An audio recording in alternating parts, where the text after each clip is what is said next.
Are you sometimes challenged by students being off task or not transitioning well between activities? Today's episode is a leveling up episode where I coach Victoria, who is a Spanish teacher in Virginia.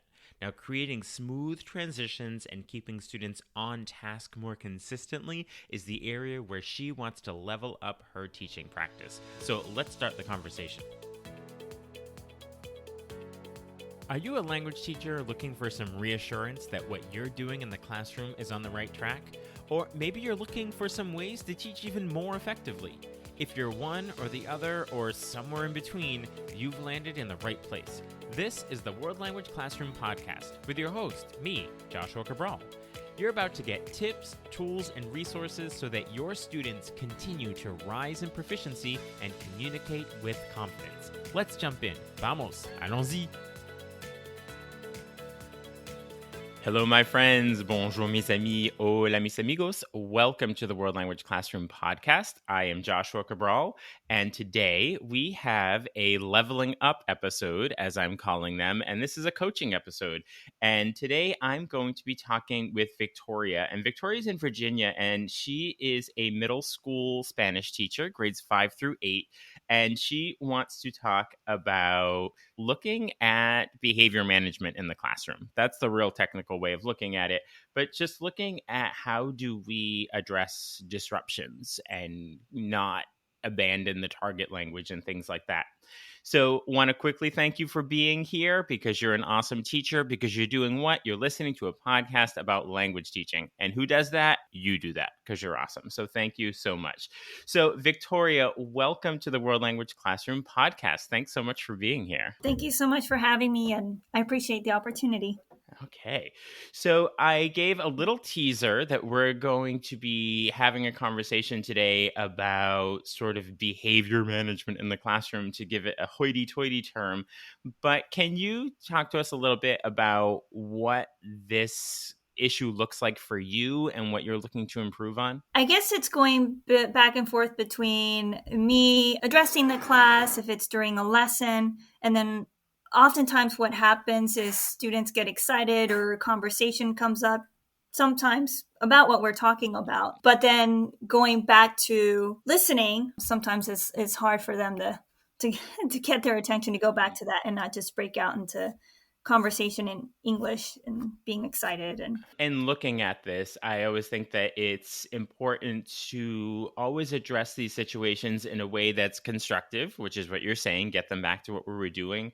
And we want it to be effective and also equitably, because depending on the different students in our classroom, we just want to make sure that what we're doing is with an equitable lens. And of course, we want it to be effective and get it back on track. Now, this is where I like to start to build a goal for this conversation. So as we get to that, to start looking at some suggestions, the first thing I would like to ask you is, can you think of a specific example? It can be any one of your classes, any lesson you've been in, where you have felt like this is off track, this is off the rails, I need to do something to rein this back in. What does that look like and feel like in that situation? Like sometimes whenever we're doing TPR and doing different gestures, at times they start having a conversation or maybe not participating as much. Another example would be whenever they're doing work at their desk and they might wander off and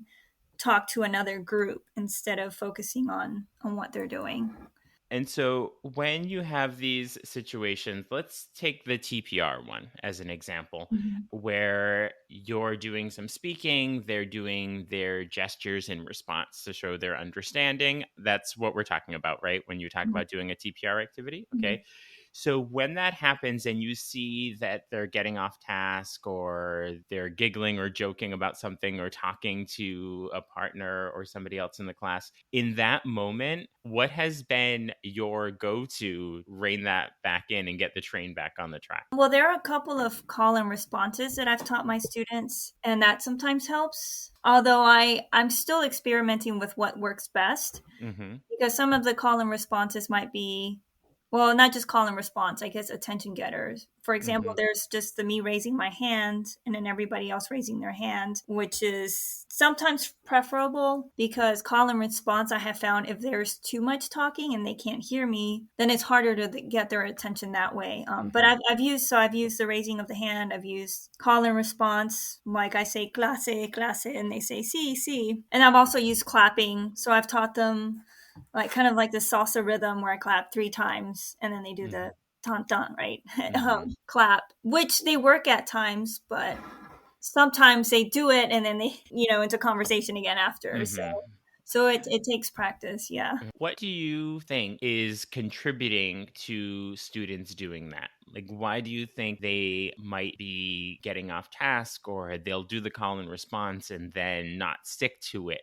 What do you think is contributing to that happening? Well, I will say it depends on the class. The one that Hmm. comes up for me right now is my seventh grade class, where they're good friends and they just enjoy talking to each other and joking. And because I have a side of me that can be very friendly and fun, and I think sometimes it gets blurred a little bit the lines because they're funny and they're clever, and at times I respond to that. So I don't know if that's part of it, maybe where Hmm. sometimes I feel like things are a little bit looser in my class because of that. So, what I'm hearing there, and please tell me, no, Joshua, that's not what I mean at all. But what Yeah. I'm hearing there is these disruptions, I'm calling them disruptions, but I don't even know if they really are disruptions. They're just not staying on task when you're doing transitions or something like that, or getting them to begin a new activity or to follow through with something that you're doing. But these don't seem like the behaviors we're talking about don't seem like they are rude and meant to purposely cause havoc in the classroom. Right. Yeah. That at least is a great place to start, right? Because that would be a whole different conversation. So this here is really about creating a routine and classroom atmosphere where it's understood what they should be doing. So now that we have that situation that's happening where you were saying that if they are working at their desks doing something, they'll get up and talk to another student, or they don't follow through with the call and response, or with TPR, it gets a little off track with what they're doing. So now I want you to put on your rose colored glasses and look at your classroom a couple of months from now where that's not happening. You're not seeing that happening. You're not feeling that that is happening. Let's look at that ideal classroom scenario where this challenge has been effectively addressed. How would that look in your classroom where that's not happening? What are students doing instead of those things that feel productive for you? Transitions are a lot smoother, and I of course still want students to talk and have a voice, but it's on task whatever they're saying, if that makes sense, instead of going off and talking about something totally unrelated. Or and yeah, so Okay. we're able to smoothly go from one activity to another, and there's still voice and there's still conversation. It's in the present moment on what we're doing. You don't want any routines of classroom management to take out the joy in your classroom. Right. Right. That's ideally what we want. So now, if we look at a concrete goal as we look at some suggestions, so based on what you just said, you use the word smooth transition, where students will go into a new activity without any disruption that goes right into it, that they're staying on task, that they're not getting off task. Let's use that as our goal. Does that sound like a manageable goal for us to say that we want to have smooth transitions and students stay on task? Yes, and one thing does come up for me too, if it's okay Hmm. for me to share. Yeah. This is more of a particular student, but just making random comments in the middle of what we're doing, and I mean, I don't know if we can tie all that in together. When it comes to individual students, that's one approach to the individual, and then there's the approach to the group harmony that's happening as well. So we can definitely look at some of the individual possibilities. Let's start with sort of the group, and then we can add in some of the individual things. So let's look at some suggestions here for how we can have smoother transitions. So I'll ask you first before I give one. What is something you think that would be helpful in a smoother transition? Well, I've used a bell in the past to get their Mm-hmm. attention, like actually a little Tibetan bowl, and that Mm-hmm. sometimes helpful. And then I've set timers before as well, just so they have a clear idea of when something. I would say the first suggestion there is in terms of routine and consistency. This has very little to do with actual language acquisition and language teaching and all that, but just sort of what's happening in the classroom. My own experience has been that students respond best to routines that they are comfortable with because they know what to expect. If you have your bag of tricks of transition methods, things that you do to get their attention, look at perhaps that bell ringer that you were just doing or using the bell to grab their attention. And if that has worked in some way, to stay consistent and use that one.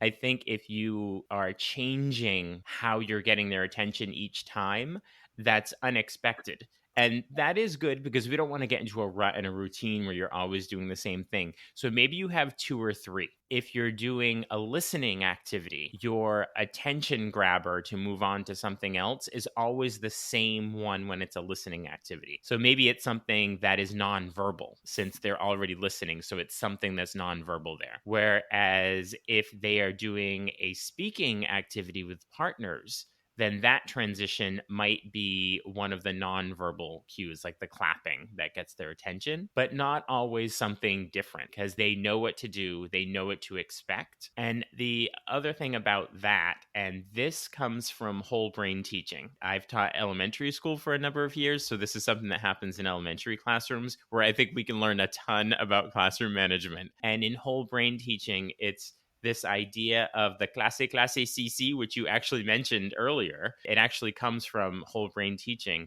The idea of it is we give too many instructions at once without realizing it. And so saying something to the effect of, okay, everybody, listen up. I want you to return to your seats and get a pencil and a piece of paper and listen to the directions. That's 5 things you want them to do. And we don't realize how many directions we gave. And if they're not completely tuned in, they only heard get a pencil. They heard nothing about listening to something. So when we do the Clase CC or the classe oui, whatever, it's a class yes response. So the first thing with that is to change up how you say classe so that it keeps it fun and the joy there. So it could be like classe or classe or classe. And they repeat the CC back the way you did it. So it doesn't seem like, oh, behavior management, it's Right. more fun. So that's the first thing. Then it gets the attention and then do one direction at a time. So now it's return to your seats, take out a pencil, and now we're going to listen and actually give them the time to do each one of those things and developmentally appropriately, depending where they are. I mean, high school students might be in a different place with this, but that idea of classe, CC, and they go CC, and then you're like, okay, go back to your desk to do this and to do this and to do this and to do this. And we give them 5 things in a row without realizing it. So that's the first thing there in terms of transition. How do those sound about using in your classroom? I appreciate that. Yeah, that totally makes sense. I know I've done this before and I've seen teachers do it where they say, "Listen, don't do anything yet. I'm going to give instructions." And then we give a bunch of instructions and then we say go. Mm-hmm. But to your point, it's often a list of you're going to do Mm-hmm. this, then you're going to do that, then this, okay, go. Even the more you can bake in, I will say, those transition routines, you could even preload. So you're going to do the speaking activity, and so that they know what they're going to do after. They can anticipate what that next activity is going to be. So when it comes to the end, then you can say, okay, here's what's next. Moving on to different suggestions here. Having a class plan that's visible for students to see. This depends on how structured you want your class to be. Do it in a way that keeps the joy in there. But knowing that these are the different activities we're going to do today, and so they know what's coming next. Also, as much as you can, give them the time that they'll be doing it. And one thing that I think we lose sight of is the amount of time students need to do something or should have to do something. When they have either too much time or too little time is when the breakdown happens. Mm-hmm. If this were a more advanced class where they're novice high to intermediate low to intermediate mid, and you have them on task and it's way too easy for them. It's a very easy task. They're going to finish it quickly and then they're going to get off task. And the same thing when you have a novice level class where you give them an activity to do that's really only going to take them a minute. And at the novice level, sometimes it's not going to take more than a minute, yet you give them 5 minutes to do it. When they finish it in 1 minute, what's their alternative? Now they're going to start talking, and then you reining them back in becomes a problem. So I think in terms of any activities that they're doing, to find that sweet spot of how much time do they need and make sure that it's not too much time or even too little time. I would always err on the side of not enough time, because I always like it when we get to the end of an activity and students feel like, oh, I could have done more. And it's like, great, then you'll do more next time. It eliminates that factor of finishing and then getting off task. And at the novice level, and particularly looking at middle school, that means a lot of different activities. That's just kind of the reality of it. And it's sort of, I want to have 2 activities in this class or 3 activities because it's a 50-minute class. But sometimes we just need more activities in there. What are you thinking about that? That totally makes sense. Yeah. And Mm-hmm. I have noticed that sometimes that is what happens is Mm-hmm. one student finishes early and then they go off and that's the key thing too, is differentiation, because Mm-hmm. I have students often that there's quite the variety of, some students have never had Spanish before, some have Mm-hmm. had it for a while, so that's also another thing that to take into account. One thing I've thought about doing better this year is when I give activities, giving kind of like a little challenge piece or a little extra something that students can do for the ones that have had maybe more experience than other students. That's an excellent idea. I love that. I was thinking about the idea of fast finishers, which is used in Yeah, education a lot, right? And having something that is the go to for fast finishers. And it doesn't necessarily mean something totally connected, although your idea was wonderful. I think if you could keep that up and that momentum and have the time to have the extension for those fast finishers, but outside of the time to do that with every activity, there's a go to, whether that's they go over to a reading library or there's a YouTube station, somewhere where they want to go. And I would say that it's something that's individual, because if it's not individual, then that allows for the conversations and things like that as well. mm-hmm. We looked at this idea of the smoother transitions, and then keeping students on task, I think, comes down to the amount of time and also making sure that the task is at their level. Right. So there might be, because you said you have some students who are new to the language, some are continuing from the past, some have had a lot of experience. So depending on the activity that you're doing, you want to group them based on that. I mean, Mm-hmm. sometimes you want to have a mixed group, but sometimes that if it's a speaking activity, you want the more advanced students to be together for this activity and the less advanced students together for this activity, and mix them up for another one, because a lot of those things are going to contribute to the amount of time that they need. Mm-hmm. And if you have a more advanced student with a less advanced student, then they'll go back to English because they end up having to explain things or feeling the need to explain things. And then that can get off task. Mm-hmm. So all of those little things can, contribute to it. Yeah. So if we look at action plan, which I always like to do, so for this week, perhaps look at your classroom routines and don't even implement anything right away, but spend the week looking at the places where you could use a routine, because we have these ideas sometimes that we want to go in, find the place, and then find the solution all at the same time. Right. But just spend a week saying these are the places, and then the following week say I'm going to use the same transitions and all of those places. And then as you go on, to make sure that you're displaying in the classroom what that plan for the class is, so students know what to expect. When it comes to the individual student, like you had mentioned, there's that one individual student, right? I think that a lot of things like that come down to individual relationships and figuring out, is this because it's sort of a behavioral situation that is beyond the classroom routines that might be involved with some kind of behavior plan. So that plays into that. But if you just have a student that's excited, first off, yay. I wish we all had those students, right? That they're engaged because they're excited. But looking for ways to involve them. I have had blurters that have actually had diagnosed reasons for doing that in the classroom. And it wasn't from a place of negativity where it was happening. It was actually mostly on task, but I was blurting out the answers. Right. And so I just had to get in the habit of calling on that student every third student. And in that class, that's the way it went. And everyone sort of realized that. And if I did that, then it maintained it. That is a very particular situation with an individual student. But sometimes you just have to find those things and figure out what works individually with them. Feeling good about trying something out new this week to figure out where things are and then moving on? Yeah, sounds good. Excellent. Wonderful. Well, thank you so much, Victoria, for your time and your willingness to talk about this. I will put together all of these notes with suggestions and action plan, and I'm going to send them off to you. And then I'm also going to reach out to you in a couple of months and see how things are going, and we can have a check-in, follow-up conversation. But thank you so much for your time and your willingness to talk with me today, Victoria. Sure, thank you so much. Appreciate it, Joshua. What insights or inspiration did you take away from that coaching session? If you want to dive deeper into your own teaching practice, consider joining me for a Leveling Up episode. Just click the link in the show notes and we can set it up.